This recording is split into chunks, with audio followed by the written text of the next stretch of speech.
I think there was a question. There's a question from Clement Songhae, and I'll read it out. He's not on the call, but could you share some background on why we renamed People Ops to People Group?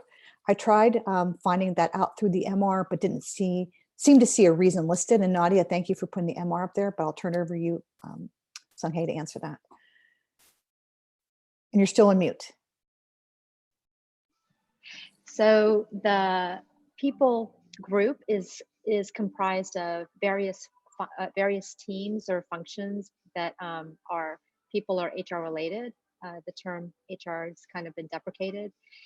So the People Group consists of recruiting, learning and development, compensation and benefits, sometimes called total rewards, and people operations, which really takes care of a lot of the onboarding, offboarding, and everything in between, really the employee experience on a day-to-day basis, as well as the operations of the people function and practices and processes. So that's why we decided to rename the function or group People Group, and People Ops is one of the departments. Carol, do you want to add anything to that? No, I think that's perfect. There was a little bit of confusion when we were calling the overall team People Ops when we had a specific team that was related to the operation. So it was for clarity really to get that done. But that's where we're at.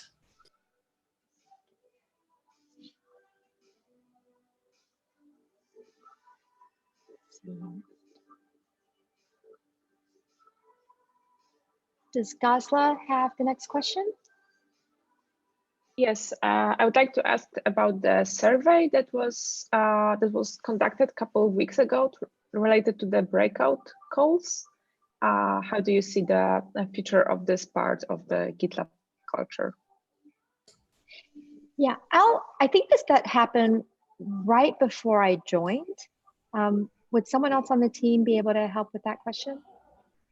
Yes, I can help, Kosia. I'm actually meeting with, sorry about that, Songhae. I'm meeting with Betsy, who's our employment branding specialist, on the week of October 21st to go through the data, to review it, and then report back on it. So I'm hoping before November, we can report back on the outcome of that survey. Thanks for completing it for those that contributed.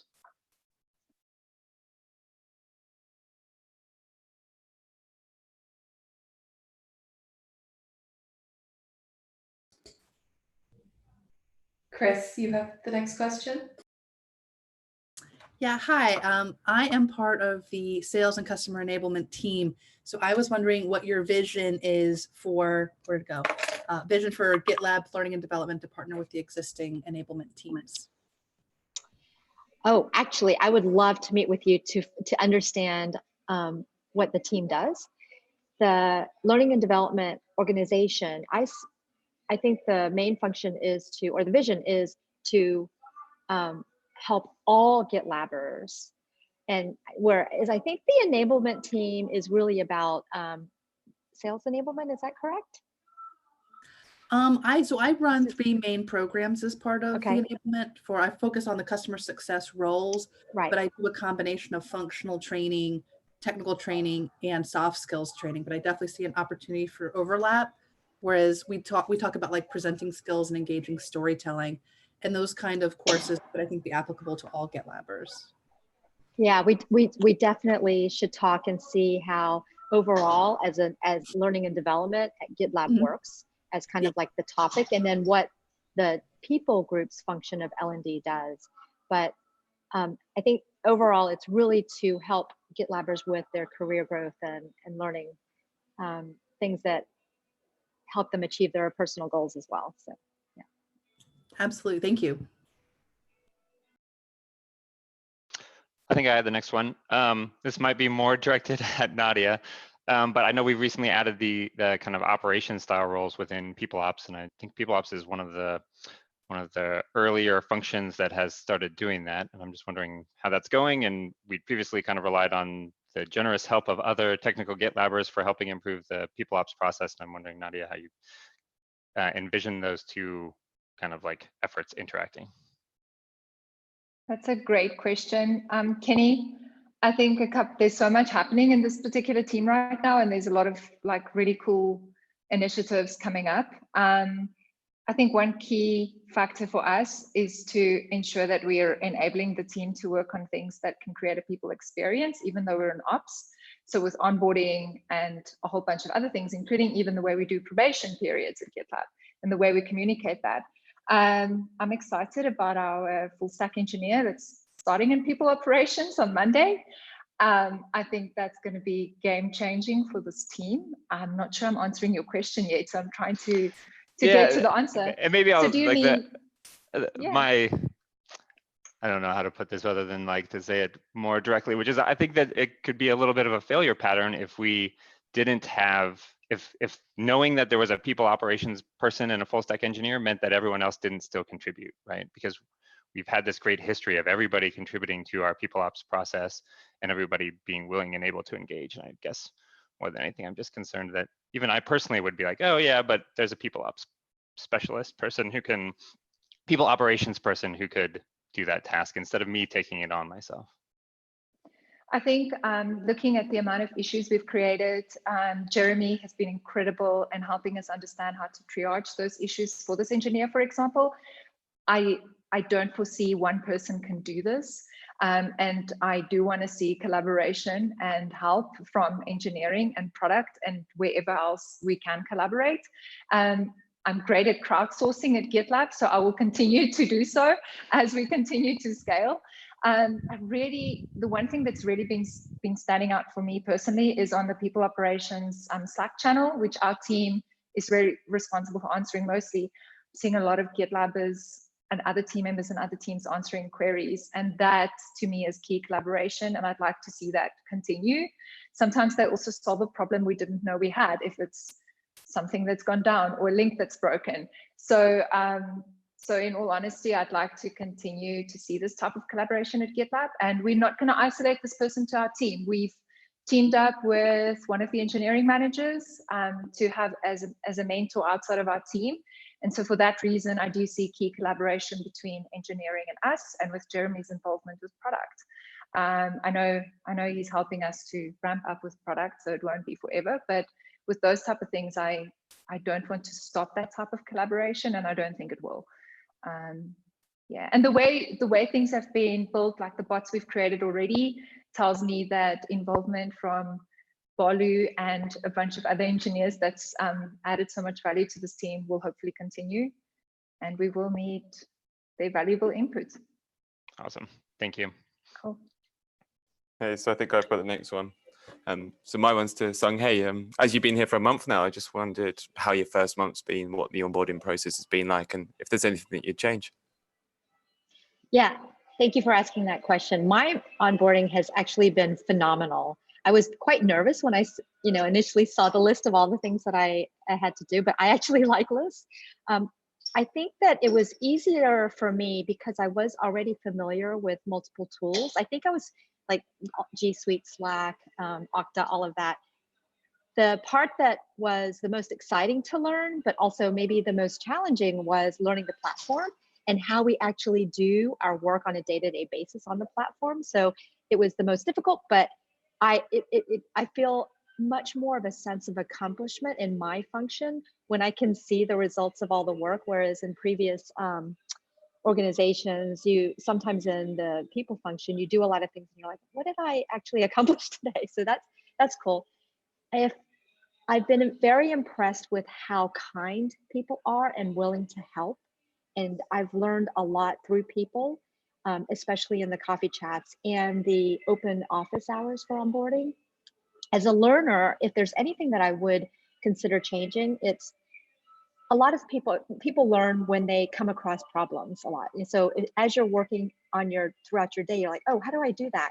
And I don't even know if it's possible, but if we could have a lot of new hires spend more time together online as they're working through their day, especially the first couple of days, have an expert who can help them as a group versus, an individual has a problem and they go and try to find out what the answer is.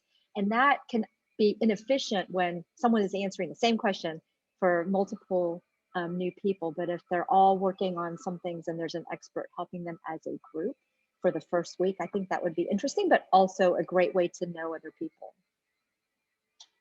But thanks for the question. Yeah.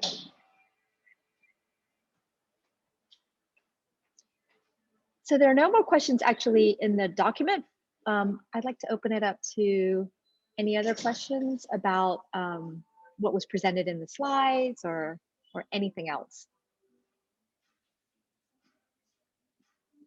Maybe I can throw a question out there. Has anyone tried to use the stock calculator yet? And any feedback on that?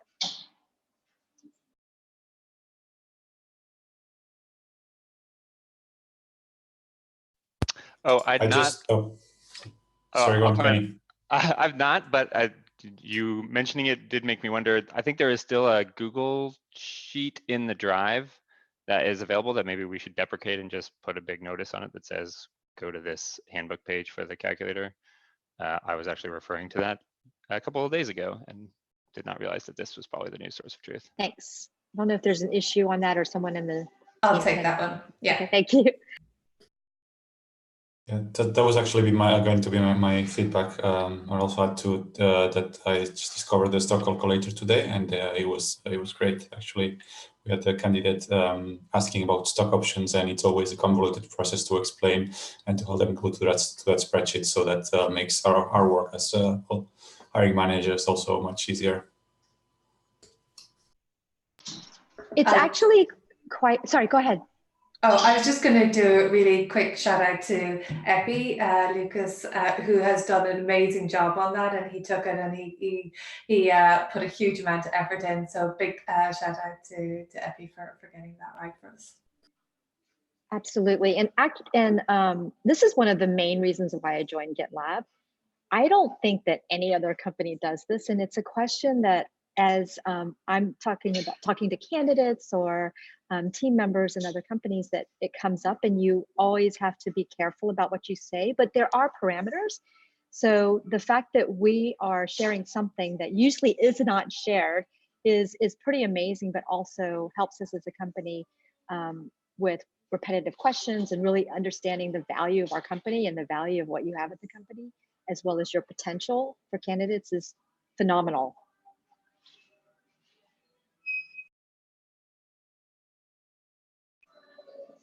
Hey, Sung-Hae, this is Kelly. I added a question to the sheet. I was just curious, with the new VP of recruiting starting on Monday, what are some of the key opportunities you all will be tackling first thing, or what's top of mind with him starting?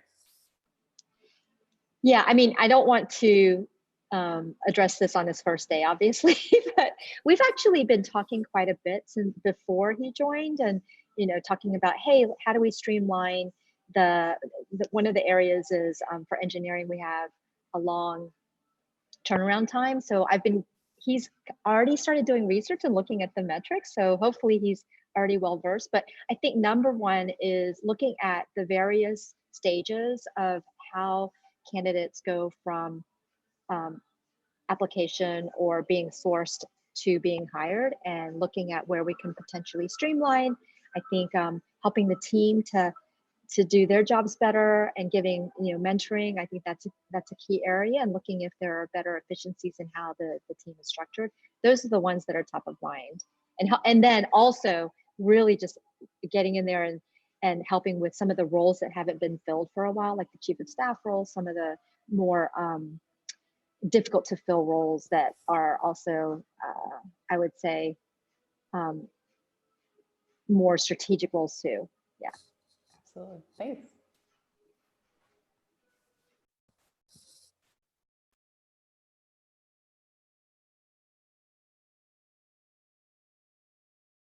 So Sung-Hae, given that you're, 4 or 5 weeks in at this stage, maybe you could give us a quick overview of anything that you were surprised at, what's exciting you, and just your general thoughts, given that you're a little bit of time in.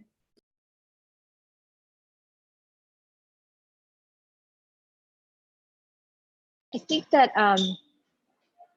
what's been the area that is always the most exciting for me is in learning and development and inclusion, but also that we have a lot of the fundamentals in place in terms of what Carol's put in people operations and Nadia, and also in the comp and benefits foundations.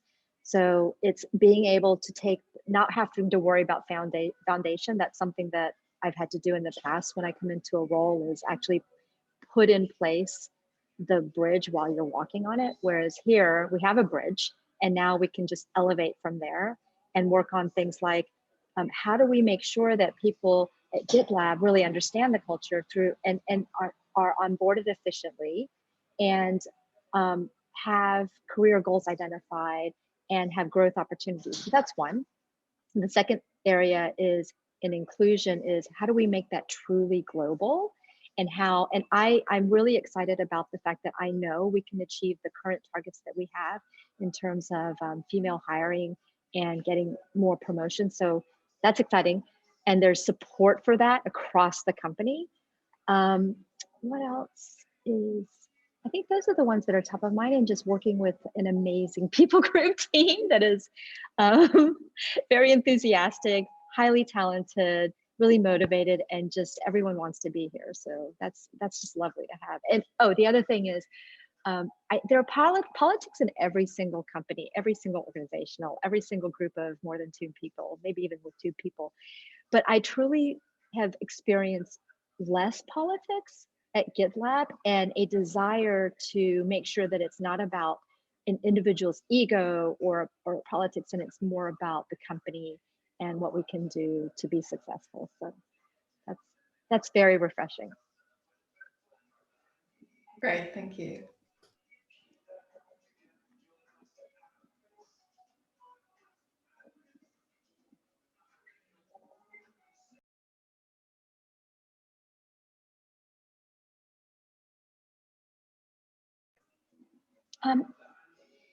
I'll throw it out. If anyone has feedback for the people group, or what you think we should be prioritizing that is not a priority right now.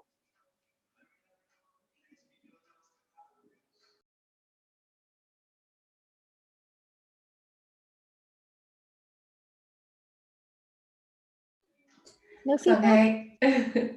There was another question in the doc. I think David Summers, you had a question? Yeah. Hi, Sanghae. Nice to meet you. David Summers with the Sales and Customer Enablement team. Look forward to, with Chris, scheduling some time to talk with you. One of the things that I was curious of is, moving forward, you have a single person that will be your DRI for onboarding for GitLab that we can work with to coordinate efforts. So I don't want to speak for Nadia, but Nadia, Nadia, do you want to take that one?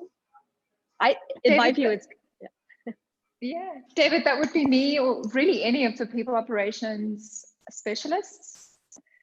If there's roadblocks, like, please feel free to create an issue in either your issue tracker or ours.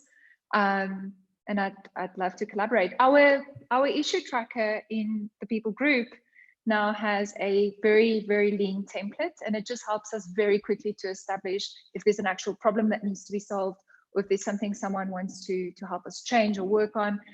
So feel free to create it there, and then we can quickly establish how we can help you impact onboarding. Awesome. Thank you, Nadia.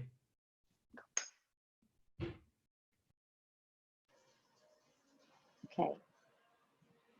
And I just want to go back to my question. I'd really love this, to make this a conversation. What feedback do you have for the people group, or is there a priority that you think that we should be focusing on that we're not?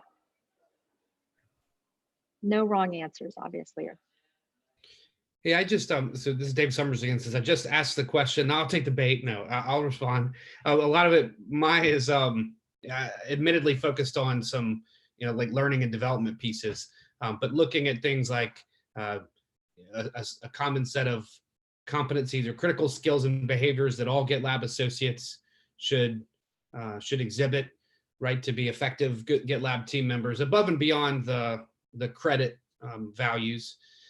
Also looking at things like, manager development, program overtime, and professional development, right? Can we start to look at having a standard way that we do professional development, and right, just make sure that's part of, particularly when we look at retaining key associates, right, and not wanting attrition, to make sure folks do have a documented professional development plan, and make sure just we don't lose sight of that, right, because it's super important for folks to know that they've got something, things that they're working towards. I'm sure that's happening in places, but there's probably just an opportunity to make it more consistent, more standardization there. So just a few initial ideas. Yeah, definitely. Those are, and professional agree. I think that has a lot to do with career development. But I lump professional development in career development, management, and specifically coaching skills. I think is an area that I was talking to JC last week that we could address. One of the things that we want to roll out pretty quickly that relates to management development is enabling all people to have coaching skills, not just managers, but you can get what I think the skill that people are looking for in a manager is coaching and developing that individual, but it could be multiple responsibilities to provide coaching and feedback. So why not enable everyone to have the skill that that managers typically have, right? So yeah, that's all very good feedback, and I think we're aligned in terms of what we want to focus on in the area of learning and development. Awesome, thank you. Hey, offer one more is just as a it is difficult to learn how to use the product for all the different ways to use it. So I think another opportunity is despite everybody's best efforts, I think there's still an opportunity to improve, letting folks kind of close that knowing doing gap between how they, first when they learn and have some awareness of how the product works, but then actually what are some ways that they can actually do it in their job. Some of the materials out there are fairly dated, and even things of, so I'm building out a team, and now we're having conversations around how do we use issues and epics and projects and groups to manage our work. And it's not real easy to figure out how all that should be done. So looking for even, having, whether that's a learning and development approach or having some consultants on staff that can help with stuff like this, of really making sure we're effectively using our own product to do the work, would be super helpful. Again, just my perspective. That's a great idea. I already have some ideas in mind, because as I'm learning the product, what would be useful to me, and that like action learning as you're actually, so that it's not hypothetical, but here I'm working on this particular thing. How do I do that, right? And then people are more motivated, and it's timely, and then learning is accelerated in those situations versus watching a video or looking at something that you're never going to do. So yeah, great feedback. David, I just have a comment. Something small that I've noticed, for instance, in other teams, is that really giving the new hire an opportunity to spend time in pure onboarding and not team-specific onboarding. That really helps me, and I think even my team, working in Git quite a bit and in GitLab quite a bit, being in onboarding and having to update things. So I would push for especially a non-engineer, 2 to 3 full weeks in pure onboarding. That's why we make it 30 days, and not jump straight into team-specific onboarding, because then it will give them an opportunity to also master and fail quickly if they make mistakes. And then something I really want to keep highlighting is that it's okay to break things. I break things all the time. I did this week. I broke a bunch of links. Thank you to everyone that's helping me fix it. But I think just taking that fear away, that it's okay to push that button. If master breaks, it happens. Those things aren't always visible to the outside, but it certainly is to me. So maybe that's helpful, to really dedicate time for GitLab onboarding. But I agree, we need training. I 100% agree. I'll just point out, as a product representative, what David described is also like the definition of what we mean when we say dogfooding, right? This essentially what David described is what every one of our customers go through when they're using our product for project planning and other tasks. So to the extent that if we're creating that, we should probably build that into our product. I think that's a an excellent point to end the meeting since we're out of time. And thank you for your involvement and also providing feedback. Have a wonderful day. Thanks. Bye.